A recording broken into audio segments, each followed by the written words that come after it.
cashier's check had already left his hand by the time the doubt arrived. That was how he would remember it, years later. Not the drive-out County Road F-44, not the auction room in the Cedar County Courthouse with its oak benches and its smell of old radiator heat. Not the silence when the deputy county treasurer called his bid and no one countered. What he remembered was the specific weight of the check leaving his fingers, $18,400. The treasurer took it the way you take something you're relieved to be done with. It was March 9, 2007, a Saturday. The sky over eastern Iowa was the color of a whetstone, low and featureless, and it had been that way for 3 days. He drove the 4.2 miles east from Tipton in his '94 F-250, turned off F-44, where the gravel lane met the road, and sat in the truck for a moment with the engine ticking. Then he got out and walked into what he had just bought.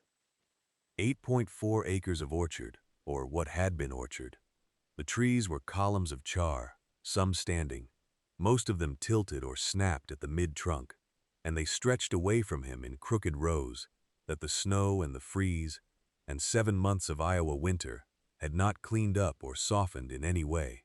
The August fire had done what August fires do, moved fast, burned hot, and left a residue that was not ash exactly, but something denser, a black crust over the soil that crunched underfoot like fired clay. Between the rows, where grass had once grown, there was nothing, just that crust, and beneath it the smell of a thing that had been killed and not yet returned to anything else. He walked the rows without counting them. The silence had a specific quality, not peaceful, not empty, but the silence of a space from which sound had been driven out and had not yet come back. A crow passed overhead without calling. A quarter-mile to the south, he could see the cottonwoods along the creek bottom, the 2.6 acres of creek ground that came with the parcel, and they were the only living vertical things in his line of sight. He stopped near the northeast corner of the lot, approximately 190 feet from the road. He stood there long enough that his boots went cold. The county extension agent's written assessment, which he had read twice at the kitchen table, used the phrase, root zone heat damage, likely fatal to depth of 18 inches. The banker at Hills Bank in Tipton had used the word unrecoverable. His neighbor Dale Pruitt, who farmed the quarter section to the west, had said nothing, just looked at him the way you look at a man who has announced something you don't know how to answer. The crows didn't laugh, but Dale's silence had been enough. He turned up his collar and kept walking. The fire had happened 7 months earlier, on the night of August 14, 2006, a Tuesday, though nobody in Tipton talked about it that way. They talked about it the way people talk about weather events, by what they had been doing when they saw the glow. The man who ran the Phillips 66 on 2nd Street said he'd been closing the register when the southern sky went orange. A woman on Elm Avenue said she thought at first it was somebody burning brush late, which nobody with sense did in August of that year, after 11 weeks without meaningful rain. The county fire marshal's report, which he had obtained from the Cedar County Courthouse, was 4 pages. It listed the cause as a lightning strike to a dry-rotted wooden irrigation shed at the north end of the parcel. The shed had been unoccupied, unfilled, unremarkable, a structure that had been dying on its own for years before the lightning found it. The report noted that ground conditions were critically dry, that the orchard grass and leaf litter had a moisture content the marshal described as comparable to cured hay. From the shed, the fire moved south through the tree rows in under 40 minutes. By 2 a.m., the Cedar County Volunteer Department had a truck on F-44, but there was nothing to protect.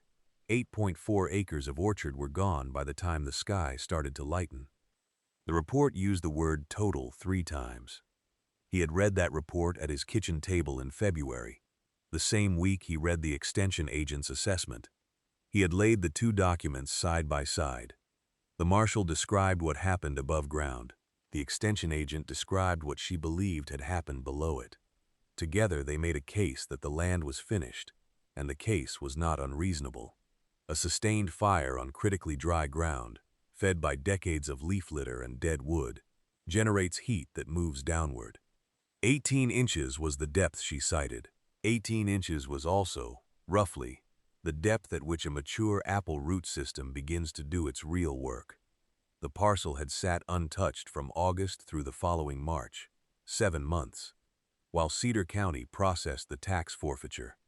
There had been no heirs apparent, or none willing to claim the liability. The previous owner had walked away sometime in the fall, and the county had moved through its procedures with the unhurried efficiency of a courthouse that had done this before. The auction was posted in the Cedar County Gazette on February 22, 2007, a Thursday. A 4-line notice, the kind that gets skipped. He had not skipped it. What he could not have explained at the time, not to the banker, not to Dale Pruitt, not to the extension agent, was the feeling that came over him, not when he read the auction notice, but 3 weeks earlier, when he opened the cedar chest in the back of his barn and found the notebook. The chest had been in the back corner of the barn since 1979. Cedar wood, brass hinges gone green, a smell like something between dust and resin that comes off old wood when you've left it alone long enough. He'd walked past it 10,000 times. You do that with things that belong to the dead.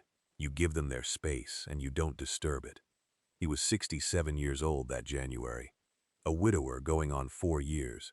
His operation ran 140 acres of corn and soybeans 3 miles west of Tipton on a patch of ground he knew the way. You know the inside of your own hand. Every low spot that holds water in a wet May, every ridge where the topsoil runs shallow and the yield falls off, every fieldstone the plow finds in the same place every 3rd year. Not a big farm, not a rich one, but solid, in the way that a fence post set right in good ground is solid. Not glamorous, just not going anywhere. His children were in Des Moines and Columbus respectively. They called on Sundays. The farm ran on a rhythm he had built over 4 decades, and the rhythm required him more than he required it.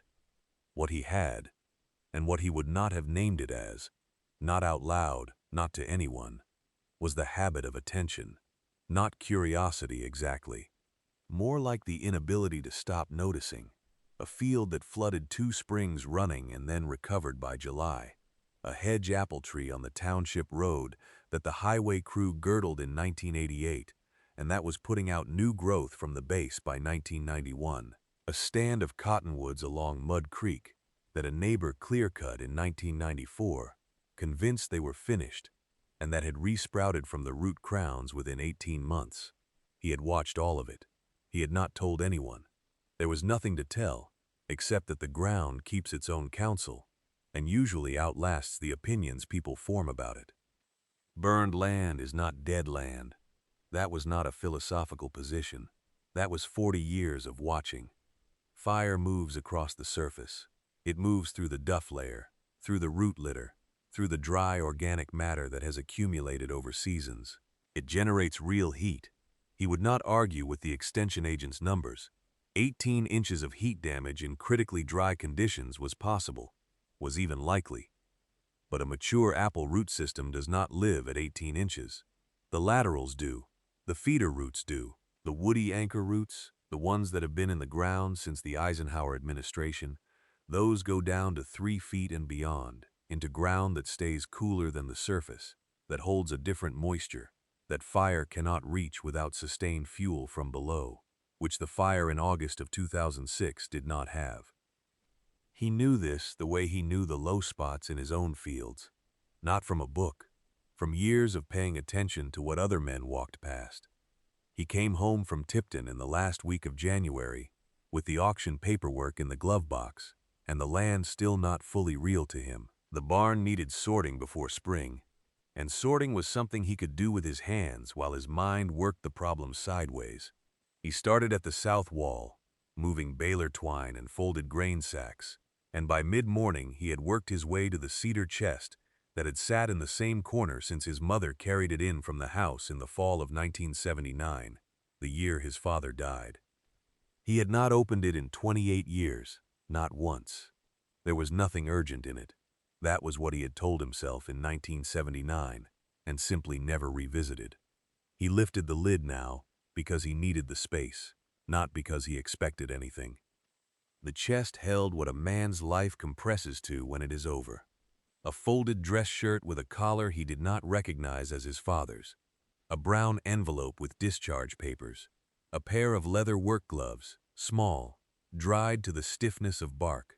And beneath the gloves, a composition notebook, green cover, the cardboard swollen slightly at the corners from some old moisture, a water stain running diagonally across the front like a tide mark on a dock post. He set it on the workbench and stood still for a moment, his father's handwriting on the inside cover. The name, the year, 1938, and the word grafting written below it in the careful hand of a man who took the act of labeling seriously. He turned pages slowly, each entry in the same format. A date, a location, a variety, a rootstock, a count of scions, Cedar County, Lynn County, Jones County, farm roads and family names. 40 years of orchard work, compressed into ruled lines. The ink faded to brown in some places, and still black in others, depending on the pen his father happened to have that day. He turned to April of 1951. The third entry on the page stopped him. April 3rd, Tipton Road, R. Vanyek parcel. Maiden blush, 6 scions onto existing root, NE corner. Stock healthy, good take expected. He read it twice, then a third time. He set the notebook flat on the workbench and put both hands on the edge of the wood and looked at it from above, as if distance might change what it said. The Vanyek parcel. He did not know that name, but Tipton Road meant County Road F44, and the northeast corner of the burned orchard was exactly where the one standing trunk had caught his eye the morning of the auction, the one charred column at the far edge of the lot, 190 feet from the road, that he had said nothing about to anyone. He stood in the cold barn for a long time without moving. He did not go back inside the house that night. He pulled the shop stool up to the workbench and sat with the notebook open to April 1951 and worked backward through what he knew. Maiden blush. He had heard the name once, maybe twice, in passing. Something his father mentioned over supper when he was young enough that the words hadn't meant anything yet. He went to the house at 9:30 and pulled the one reference book he owned on fruit varieties, a battered Iowa State Extension guide from 1961, with a cracked spine and the previous owner's name stamped inside, J. Morley, Lynn Co. He found the entry in under a minute. Maiden blush, colonial American heirloom, introduced pre-1800, common in eastern Iowa orchards through the early 20th century. Pale yellow skin, blush of pink at the shoulder, mild, dry, sweet flavor, largely supplanted by commercial varieties after 1945, rarely cataloged in Iowa nurseries after 1962. He read that last line again. Rarely cataloged in Iowa nurseries after 1962. He went back to the barn. He sat with both documents side by side, the notebook and the guide, and he started thinking about root systems the way his father had taught him to think about them, which was not as underground parts of trees, but as the actual tree, the part that mattered, the part the frost and the drought and the fire had to get past before they could kill anything permanent. His father used to say, "A tree's whole life is in its roots. Everything above is just the year's news." He found what he was looking for in a footnote of the 1961 guide. 3 lines at the bottom of the Maiden blush entry. Root systems of established specimens documented to survive surface fire when crown soil mounding present. See also, French mounding practice, common Cedar County, 1920s to 40s. He turned back to the notebook. His father's entry for the Vanchek parcel, April 3, 1951, noted the existing rootstock as healthy, not grafted from scratch, grafted onto existing root. That root had been in the ground before his father arrived. It had been mounded at some point, in some year he couldn't name. A man named Vanyek had done that work, and the date didn't matter now as much as the fact of it. He thought about the charred column at the northeast corner. He thought about the way it stood, not listing, not split, just darkened, standing. 5 weeks later, he received the county extension agent's written assessment in the mail. February 2007. He read the full 2 pages, including the line near the bottom that said, "Soil pH compromised, root zone heat damage, likely fatal to depth of 18 inches, recovery not recommended." He folded the letter carefully and set it on the kitchen table next to the notebook and looked at both of them for a while. Then he drove to the Cedar County Courthouse and registered his bid. He signed the papers on March 9, 2007, a Friday, in a room at the Cedar County Courthouse that smelled of old carpet and radiator heat. The clerk who processed the deed was a woman in her 50s with reading glasses on a beaded chain. She didn't say anything about the parcel. She took the cashier's check for $18,400, stamped the transfer document, and slid a copy across the counter. He folded it into his shirt pocket and drove east on F-44. The ground was still frozen 2 inches down when he made his first pass with the 574 in late March. Not plowing, just moving. He needed to see what the fire had left underneath the char layer, and the only way to see it was to clear it. He worked the tractor in slow, parallel lines, the bucket scraping debris into windrows, scorched branch wood, collapsed irrigation pipe, the collapsed skeleton of the wooden shed that had started it all. The shed he pushed to the far south corner and left in a heap. He would burn it later, when the county burn ban lifted. By the second week of April, the soil was soft enough to probe. He carried a soil pH meter, a Kelway model, 30 years old, still accurate, and a ruled notebook of his own, blank, that he'd bought at the Farm Bureau office in Tipton. He walked each row of the orchard grid, pushing the probe to 18 inches, recording the number. The county extension letter had said pH compromised. That was true. The fire ash had driven the readings alkaline in patches, 7.8, 8.1. One spot near the center that read 8.4. Apple roots want somewhere between 6.0 and 6.5. He noted every reading and moved to the next position.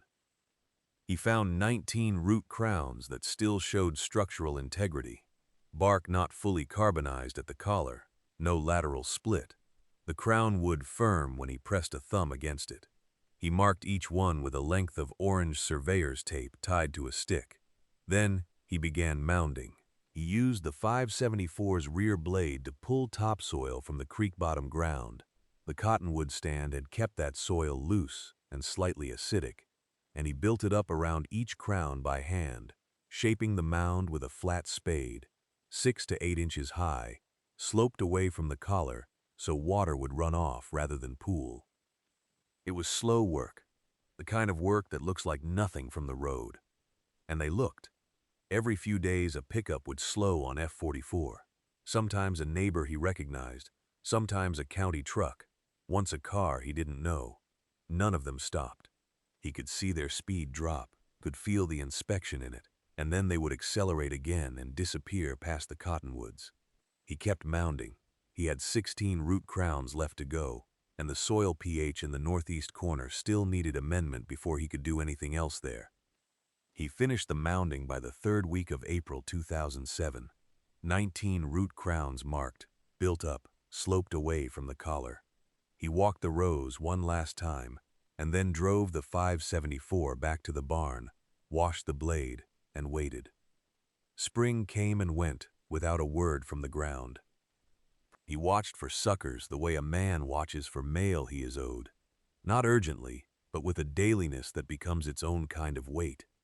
Every morning he walked the northeast corner first, then the 2 center rows, then the low ground near the creek. He carried a short stick and pressed it into the soil at each crown to feel for frost heave. He looked for the pale green of a new shoot, a sucker pushing up from the root zone, anything that would tell him the cambium was still working somewhere below. There was nothing. The mounds held their shape. The orange surveyor's tape faded from bright to dull. Summer ran its course. The cottonwoods leafed out. The creek dropped to a trickle by July. The corn in the neighboring fields went waist high, and the 19 stumps sat in their rows the way fence posts sit, upright, fixed, indifferent to the season. He amended the soil in the northeast corner in August, spread pelleted lime at the rate of 40 pounds per 1,000 square feet, worked it in with a hand cultivator, watered it from a tank he hauled on the 574's 3-point hitch. The pH had tested at 5.3 in that corner. He needed it closer to 6.5. He tested again in October. It had moved to 5.9. He spread another application and watered it in before the ground froze. Winter came. Then spring again, 2008. He counted the days on a sheet of lined paper he kept folded inside the notebook. Not Leonard's notebook, his own. A plain, wire-bound from the hardware store in Tipton. By June of 2008, he had written the number 430 at the top of the page. 19 stumps. 430 days since the mounding was finished. The county extension agent came out on a Tuesday in June, unannounced. He parked on the road shoulder and walked the rows with his hands in his jacket pockets. He did not ask for help or explanation. He looked at the stumps, looked at the mounded soil, looked at the northeast corner where the pH amendment was still working its way through. Then he stood at the edge of the creek bottom and looked back at the whole of it. He said what he had said in February of the year before. Root zone heat damage, he said, likely fatal to 18 inches, maybe deeper, given the drought conditions at the time of the fire. He was not unkind about it. He was just reading the ground the way he had been trained to read it. After he left, the fields went quiet again.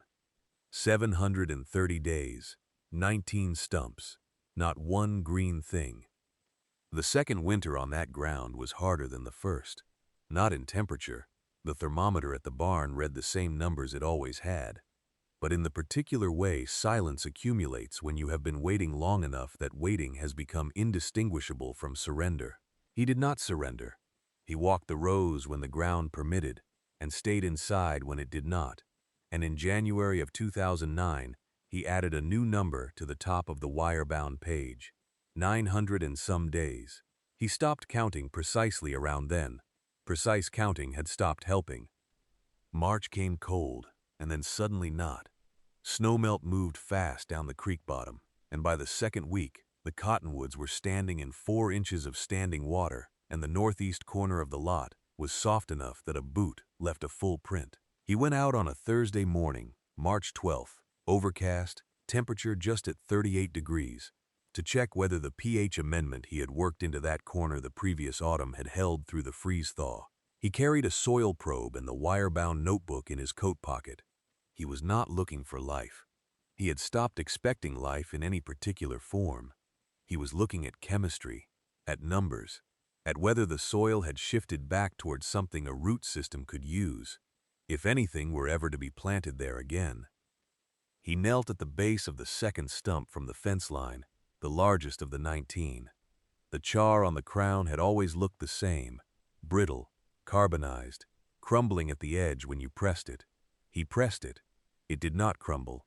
He pressed harder. The outer layer of bark, what remained of it, was splitting. Not crumbling outward the way dead material splits, but cracking laterally, the way bark splits when something beneath it is moving. He took his knife from his jacket pocket. He used the flat of the blade and pried back a section of the char at the base of the crown, just at soil level. Beneath it, the cambium was pale, not white pale the way dead tissue is white, but the particular greenish pale of living wood that has not seen light.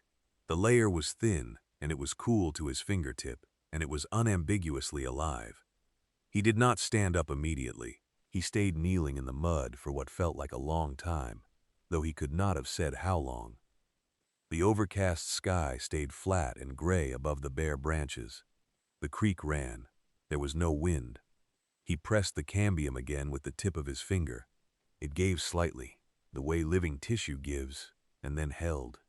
900 and some days. One stump, one layer of green beneath the char. He got to his feet slowly, the way a man of 69 gets to his feet in cold mud. Then he went back to the barn to find his father's notebook. He found the notebook where he had left it in February, on the workbench beside the vise, under a folded piece of burlap. He had not opened it since the snow. He sat down on the stool and laid it flat, and turned to the page he knew by now without counting. April 3rd, 1951. The handwriting was his father's, small and precise, the letters slightly forward-leaning, the way a man writes who learned penmanship from a strict teacher and never unlearned it. R. Vaniek, Tipton Road, N.E. Corner, 6 Scions, Maiden Blush, onto existing rootstock, soil sandy loam, good drainage, tree positioned approx. 190 feet from road fence. He read it twice.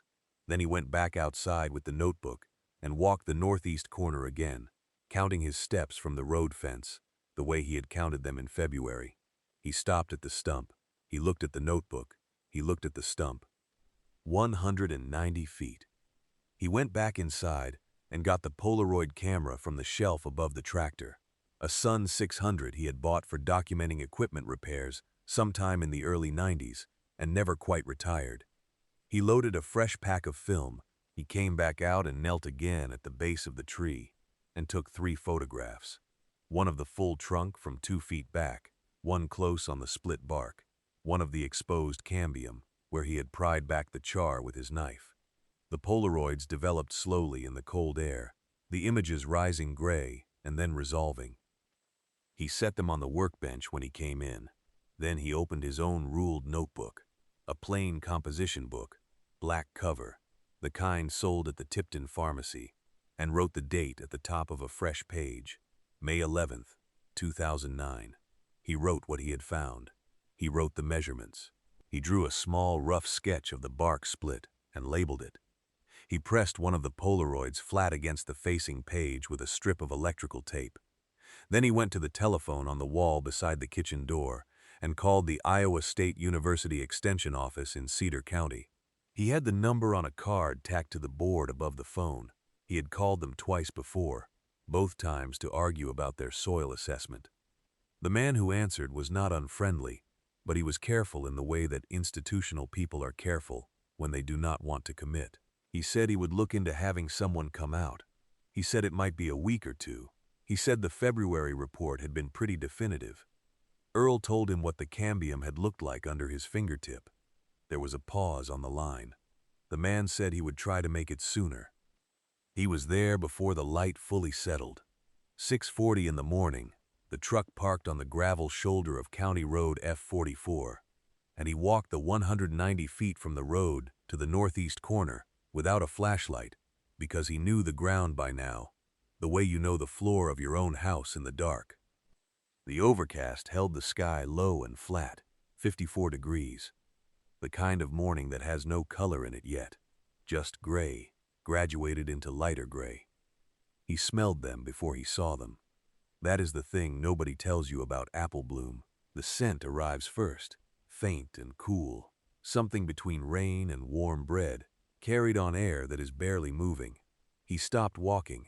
He stood still in the middle of the burned rows and let the smell reach him fully before he looked up. The crown was entirely open. White flowers, hundreds of them, each one pale at the outer petals and faintly pink at the base where they met the stem. The exact coloring that Leonard's notebook had described in April of 1951. Words written in pencil on ruled paper, 58 years before this morning. The crown had extended to perhaps 18 feet across. The graft union at the base of the trunk, the low scar he had found in October, the place where his father's hands had worked on April 3, 1951, was hidden now beneath the lowest branches, which dipped nearly to the charred ground. He did not move toward it. He stood at a distance of maybe 30 feet and looked at it for a long time. The creek behind the cottonwoods made a low sound. A crow crossed the field from the south and did not stop. The flat light made everything shadowless, even, honest, the way a thing looks when there is nothing to argue with. He was still standing in that same place when the extension agent's truck turned off F44 at 9 o'clock.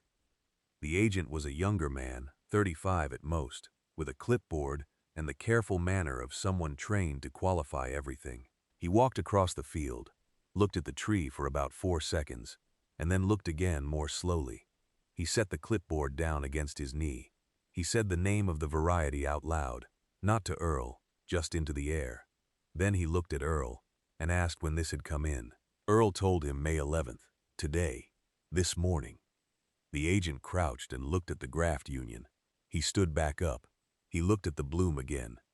Neither of them said anything for a while. The creek kept moving. The overcast held. The white flowers did not move in the still air. They simply were there, doing what they had been doing since before either man arrived, before the fire, before anything that had been decided about this ground. The agent came back the following week with a colleague from the ISU Extension Office in Iowa City, a woman who specialized in heritage cultivars and carried her own hand lens on a lanyard. She spent 40 minutes with the tree. She photographed the graft union, the bark pattern, the leaf shape, the blossom structure. She said the variety had not been documented as a living specimen in Iowa since 1962, and that there were fewer than 4 confirmed trees in the entire state. She said this quietly, to herself as much as to him. He let them work. He stood back and let them have the tree. That same week, in June, he went back to the cedar chest and reread the grafting method his father had written out in the green notebook, the one dated April 1951, from this very ground. The instructions were exact. Cambium to cambium, binding tight enough to hold, but not tight enough to strangle. He had watched his father do it once, in 1963, on a pear tree along the south fence of the home place. He had been 23. He had not thought about it in 40 years. He ordered 12 rootstock saplings from a nursery in Wisconsin. He cut 12 scions from the maiden blush that summer, in late June, using the Victorinox knife his father had left behind. The blade was still good. He worked slowly, one union at a time, binding each one with rubber budding strips, the same way the notebook described. He set the saplings along the east fence row in prepared ground, each one staked and labeled with a strip of white surveyor's tape. 9 of the 12 took by August. He regrafted the 3 failures in the spring of 2010. All 3 held. By 2013, all 12 were producing. That October, he picked 340 pounds of maiden blush apples, pale yellow, faintly pink blushed, with the faint anise note his father had written about in the margin of the notebook. Flavor unlike any modern variety. Customers at Tipton Market asked the name every time.